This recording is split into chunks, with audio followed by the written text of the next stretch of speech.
যে নিরাপত্তা উপদেষ্টার পদ কিন্তু আমরা দেখেছি শেখ হাসিনার সময়। এই মুহূর্তে নিরাপত্তা উপদেষ্টা হিসেবে খলিলকে নিয়ে যে বিতর্ক শুরু হয়েছে, ওনার অভিজ্ঞতা, শিক্ষাগত যোগ্যতা এবং নাগরিকত্ব নিয়ে বেশ বিতর্ক আমরা দেখছি।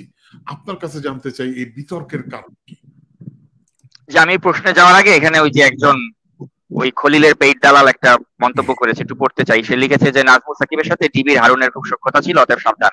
তাদেরকে বলতে চাই, ভাই নাজমুল সাকিবের সাথে ডিবি হারুনের সখ্যতা না, নাজমুল সাকিবের সাথে বেনজির আহমেদেরও সখ্যতা ছিল। আমি একটা অনুসন্ধানী সাংবাদিক, আমার অনুসন্ধানের সাথে সবাই সাথে আমার যোগাযোগ রাখতে হয়, আমি যোগাযোগ রাখতাম, তাদেরকে অনেক প্রশ্ন করতাম, আবার তাদের বিরুদ্ধে ভিডিও সবচেয়ে বেশি আমিই বানাইছিলাম। হারুনের বিরুদ্ধে আমার মতো ভিডিও হারুনের বিরুদ্ধে আর কেউ বানায় নাই। নাগরিক টিভির ইউটিউবে গেলেই দেখা যাবে যে হারুনের বিরুদ্ধে আমি কয়টা ভিডিও বানাইছি। আর আমার সাথে সখ্যতা হারুন কেন, আমার সাথে তো সালমানের রহমানের সখ্যতা ছিল। আমি তো বেক্সিমকোর কর্মচারী ছিলাম, বেক্সিমকোতে আমি পত্রিকাতে চাকরি করেছিলাম। তো এগুলি তো অস্বীকার করার কিছু নাই। দিন শেষে দেখতে হবে নাজমুল সাকিবের ভূমিকা কি ছিল।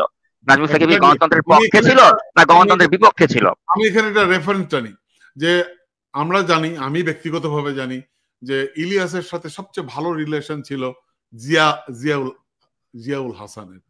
হ্যাঁ, সো এখন জিয়ার বিরুদ্ধে আমরা কোনো ভিডিও অন্তত ইলিয়াসকে বানাতে দেখিনি। কিন্তু আপনি কিন্তু এই যে প্রশ্ন যে কর্তা যে করেছে তার জানার জন্য বলছি, আপনি কিন্তু তার বিরুদ্ধে অনেক ভিডিও বানিয়েছেন। না, আমাকে তো এটাও বলা হয়েছিল যে আমি নাকি ওই এসালাম গ্রুপের থেকে টাকা খাই, মুখের থেকে টাকা খাই। তা আমি দর্শককে বলবো যে আপনারা নাগরিক টিভির ইউটিউব চ্যানেলে গিয়ে দেখেন যে হাসিনার আমলের কোন অলিগার কাছে যার বিরুদ্ধে নাজমুল সাকিব ভিডিও বানায় নাই। এসালাম বলেন, আপনি বসুন্ধরা বলেন, এমন কে আছে যার বিরুদ্ধে নাজমুল সাকিব ভিডিও বানায় নাই? কিন্তু যেই ব্যক্তি নাজমুল সাকিবকে চাঁদাবাজির অপবাদ দিছে, ওই ব্যক্তি জীবনে বসুন্ধরার বিরুদ্ধে একটা ভিডিও বানায় নাই, কোনোদিন বানাবেও না, সেটা ওপেন চ্যালেঞ্জ দিছি। অতএব কে বসুন্ধরা চাঁদা খায় এটা আপনার বিবেককে জিজ্ঞেস করেন। আর কি বলবো, এর বেশি তো কিছু বলার নাই এই বিষয় নিয়ে। হ্যাঁ, তো খলিল প্রসঙ্গে যেটা বলতে চাই যে খলিল কতটা অদক্ষ একটা লোক, যাকে আমাদের সামনে একটা অনেক বড় মহামানব হিসেবে পোর্ট্রে করার চেষ্টা করা হচ্ছে। সে যে কত অদক্ষ লোক, রোহিঙ্গা ইস্যুতে তার যে কোনো ধারণাই নাই, সেটা একটা প্রেস কনফারেন্সে কিন্তু সে প্রমাণ করে দিয়েছে। তো আমি এই বিষয়ে কথা বলার আগে আমি চাই টিটু ভাই আপনি একটু ওই ভিডিও ক্লিপটা একটু প্লে করেন। আপনারা জানেন 2016 সালে মায়ানমার থেকে 2017 এবং অগাস্ট এবং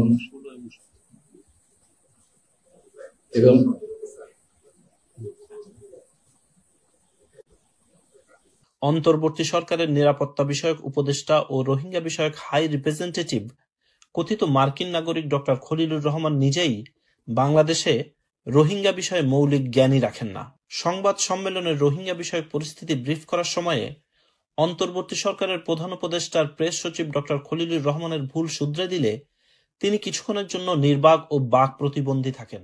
এখন প্রশ্ন হচ্ছে, যে ব্যক্তি বাংলাদেশের রোহিঙ্গা সংকটের মৌলিক তথ্য বা জ্ঞান রাখেন না, তিনি কিভাবে রোহিঙ্গা বিষয়ক হাই রিপ্রেজেন্টেটিভ হতে পারে? শুধু তাই নয়, বাংলাদেশের নিরাপত্তার নীতি নির্ধারণে রোহিঙ্গা ইস্যুটির গুরুত্বপূর্ণ ভূমিকা রয়েছে। অথচ যিনি এই সকল বিষয়ে ন্যূনতম জ্ঞান রাখেন না, তাকে করা হয়েছে নিরাপত্তা বিষয়ক উপদেষ্টা। সঙ্গত কারণেই জনমনে প্রশ্ন উঠেছে, তাহলে কার স্বার্থে এবং কেন আমেরিকা থেকে উড়িয়ে এনে দেশের নিরাপত্তা বিষয়ে অজ্ঞ এমন একজনকে রাষ্ট্রের নিরাপত্তার মতো একটি সেন্সিটিভ পদের দায়িত্ব দেওয়া হলো? এর পেছনে কি সরকারের কোনো দূরভিসন্ধি রয়েছে?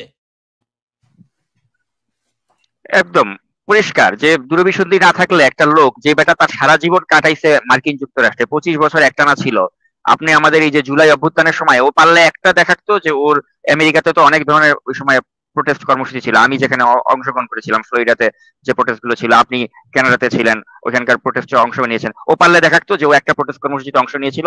ওখানকার যারা স্থানীয় অর্গানাইজার যারা ছিল আমেরিকাতে, তারা খলিলকে ডাক দিছিল যে ভাই আজকে আমরা এই ছাত্র গণহত্যার এই প্রতিবাদে আমরা একটা প্রসেশন করব, আপনি আসেন। সে কোনোখানে নাই, তার নামই তো ভুয়া, রজার রহমান নাম নিয়ে একটা ফেসবুক আইডি করছে। তার ফেসবুক আইডিতে জীবনে কখনো হাসিনার শাসনের একটা মানে কিছু দোষ ত্রুটি লিখে সে একটা পোস্ট করছিল? জীবনে করে নাই। এখন এই বেটাকে উড়াই নিয়ে আসা হয়েছে নিরাপত্তা উপদেষ্টা করার জন্য, আর এই বেটা এসে আমাদের দেশপ্রেমিক সেনাবাহিনীর সাথে প্রকৃত সরকারের একটা গ্যাঞ্জাম লাগাই দেওয়ার চেষ্টা করতেছে প্যারিসের প্রেসক্রিপশনে। তো এখন কি বলবো, মানে দুর্ভাগ্যজনক। আর এই ব্যাটাকে আমাদের সামনে পরিচয় করে দেওয়া হচ্ছে খলিলকে, যে তিনি নাকি হার্ভার্ডের ডিগ্রি ধারা একটা লোক, অনেক বড় মানে বড় শিক্ষিত একটা লোক, দেশ ও জাতিকে উদ্ধার করতে তিনি আসছেন। কি উদ্ধার করতে আসছেন সেটা একটু আমি আপনাদেরকে বলতে চাই। যে মানে তিনি তার যে প্রোফাইল, সেটাতে তিনি, যেটা আপনি স্ক্রিনে দেখাচ্ছেন এখন, সে তার প্রোফাইলে লিখছে যে 1980 থেকে 83 সালে তিনি যুক্তরাষ্ট্রের টাফট বিশ্ববিদ্যালয় এবং হার্ভার্ড বিশ্ববিদ্যালয়ে নাকি অধ্যয়ন করছে, এবং সেখান থেকে আইন এবং কূটনীতিতে MA এবং অর্থনীতিতে PhD ডিগ্রি অর্জন করছে। তা আপনি যদি ধরেন 80, 81, 82, 83, 4টা সাল যদি আপনি ধরেন হিসাবে, 4 বছরের মধ্যে সে যদি এই দুটো ডিগ্রি অর্জন করে, তাহলে এভারেজে প্রত্যেকটা ডিগ্রির জন্য 2 বছর করে সময় লাগার কথা। এখন এই খলিলুর রহমান তিনি যদি এই 4 বছরে টাফট এবং হার্ভার্ড বিশ্ববিদ্যালয়ে অধ্যয়ন করে থাকেন, এবং টাফট থেকে যদি তিনি MA LD এই ডিগ্রিটা অর্জন করে থাকেন, সেক্ষেত্রে হার্ভার্ড থেকে অর্থনীতিতে PhD করতে তিনি সময় পাবেন 1 বছর বা 2 বছর, এর বেশি কিন্তু সময় পাবেন না। কারণ মানে মিনিমাম 2 বছরও যদি তিনি ওই MA LD ডিগ্রির পিছনে ব্যয় করেন, তাহলে এই PhD ক্ষেত্রে কিন্তু আপনার তার 2 বছর সময় থাকার কথা। কারণ তার নিজের ইয়াতেই প্রোফাইলে তিনি এটা মেনশন করেছেন 4 বছরের মধ্যে একটু ডিগ্রি তিনি নিয়েছেন। কিন্তু আমি হার্ভার্ডে যারা অর্থনীতিতে PhD করেছে তাদের কাছে কথা বলে যেটা জানতে পেরেছি, যে ওইখানের মানে PhD প্রক্রিয়াটা নাকি অত্যন্ত প্রতিদ্বন্দ্বিতামূলক, অত্যন্ত কঠিন, এবং ওইখানে নাকি একটা থিসিস লিখতেই নাকি 3 বছর সময় লাগে। তো এখন ওখান থেকে যারা অর্থনীতিতে PhD করেছে এরকম একজন ব্যক্তি আমাকে জানিয়েছেন যে 5 বছর মিনিমাম লাগে হার্ভার্ডের একটা PhD ডিগ্রি অর্জন করতে। তো সেখানে সে যে বলছে 4 বছরের মধ্যে সে দুটো ডিগ্রি নিয়েছে দুটো আলাদা আলাদা বিশ্ববিদ্যালয় থেকে, এটা ডাহা একটা মিথ্যা কথা। তো এখন যখন আমাকে একজন ব্যক্তি এই তথ্যটা দিলেন, আমি এটা যাচাই করার জন্য আমি যেটা করলাম, টিটো ভাই, হার্ভার্ডের আপনি ডিগ্রি আছে কিনা এটা জানতে চাইলে আপনি কিন্তু অনলাইনে হার্ভার্ডের ওখানে গিয়ে আপনি চেক করতে পারেন। কিন্তু তো আমি চেক করার জন্য হার্ভার্ডের অ্যালামনাই যে লিস্ট আছে ওখানে গিয়ে আমি সার্চ মারলাম, খলিলুর রহমান লিখে আমি সার্চ দিলাম। সার্চ দেওয়ার পরে ওখানে বের হলো একটা নাম, যেটা আপনি স্ক্রিনে একটু আগে শো করলেন, যে ডক্টর আদেল আবদেল রহমান খলিল।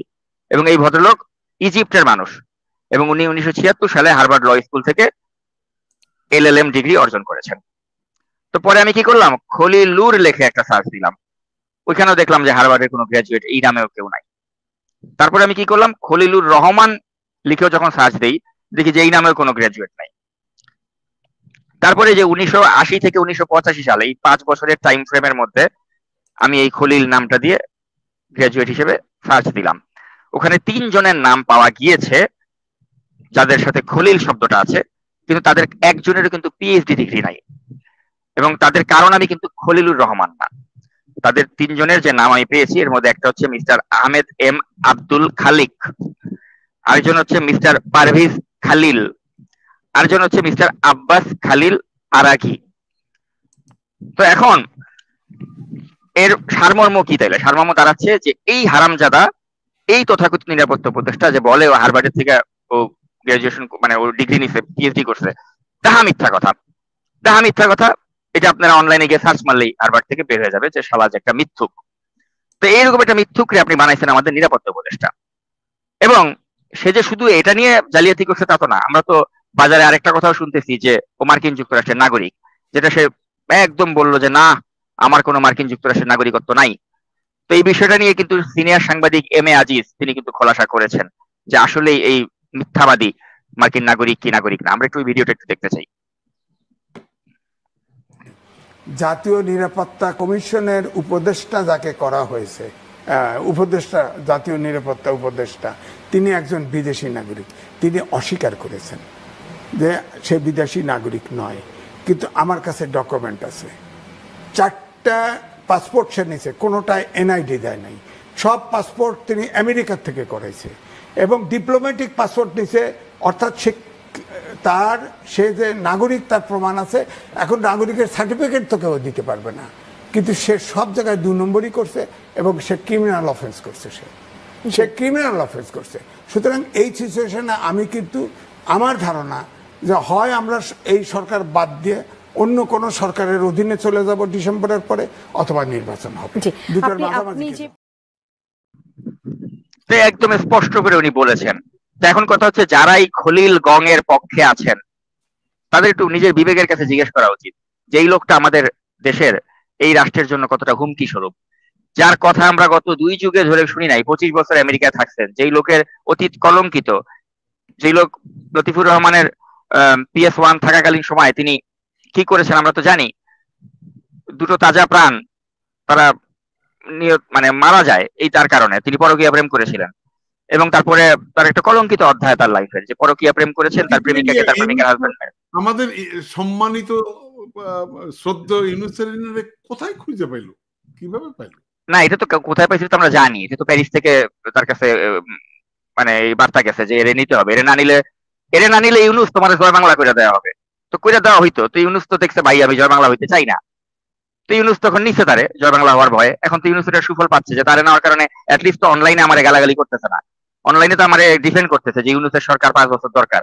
তো ইউনুস তো শান্তিতে আছে যে আমি তো এরে নিয়ে অন্তত বাইচে আছি, এর কারণে আমি অন্তত অনলাইনে আমার গালাগালি শুনতে হচ্ছে না, তাই না? এখন তো ওদিক দিয়ে তো ইউনুস তো নিজের বাঁচানোর জন্য তারে নিছে।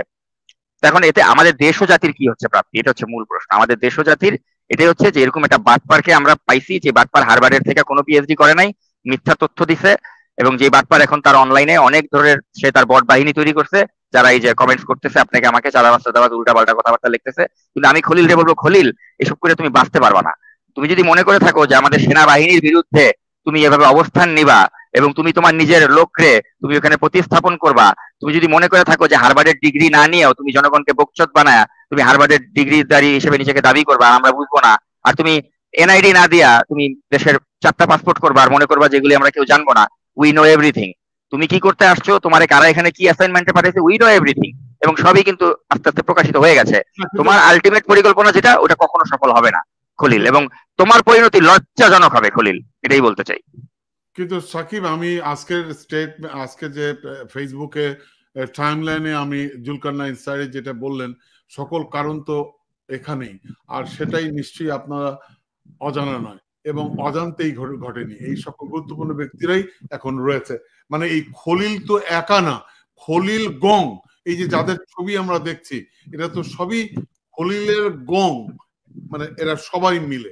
তো সুতরাং এই সামি ভাইয়ের এই টাইমলাইনের এই স্টেটমেন্টে আপনি কিভাবে ব্যাখ্যা করবেন? অ্যাবসলিউটলি। এখন আপনি দেখেন সামি ভাই এগুলো বলার কারণে সামি ভাইকে অ্যাটাক হয় নাই, সামি ভাইয়ের কচু খেতি বলা হচ্ছে, সামি ভাইয়ের নাকি বাংলাদেশে থাকতে ওনাকে কি আর্মি থেকে বরখাস্ত করা হয়েছে, এই করেছে কত, মানে ব্যাপারটা হচ্ছে তাই যে আপনি যখনই সত্যের কথা বলবেন, সত্য পক্ষে থাকবেন, আপনাকে তখন ক্যারেক্টার অ্যাসাসিন করা হবে। তারা এখন ওইটাই করতেছে। এখন জুলকারনাইন সামির বিরুদ্ধে তারা অনলাইনে প্রপাগান্ডা করতেছে, আমার বিরুদ্ধে করতেছে, এই যে দেখেন না কমেন্টসে আমারে কিভাবে গালাগালি করতেছে। তো এখন কথা হচ্ছে এরা যে আওয়ামী লীগের চেয়েও যে এরা যে মানে এরাও যে আওয়ামী লীগের কোনো মানে বেটার ভার্সন না, এটা প্রমাণ করে দিচ্ছে কিন্তু এদের অ্যাক্টিভিটিতে। তারা যে আওয়ামী লীগ যেমন সিআরআই কে দিয়ে যেভাবে আমাদেরকে গালাগালি করতো আওয়ামী লীগ, ওই যে নাহিদ রেইন, তারপর নিজুম মজুমদার, ওদেরকে দিয়ে যেভাবে আমাদেরকে গালাগালি করতো, এখন খলিল তার বট বাহিনী দিয়ে আমাদেরকে একই স্টাইলে গালাগালি করতেছে। কেন? কারণ ডক্টর ইউনূসকে 5 বছর রাখতে হবে ক্ষমতায়। এটাকে আমরা বলি হচ্ছে হাসিনাগিরি করা।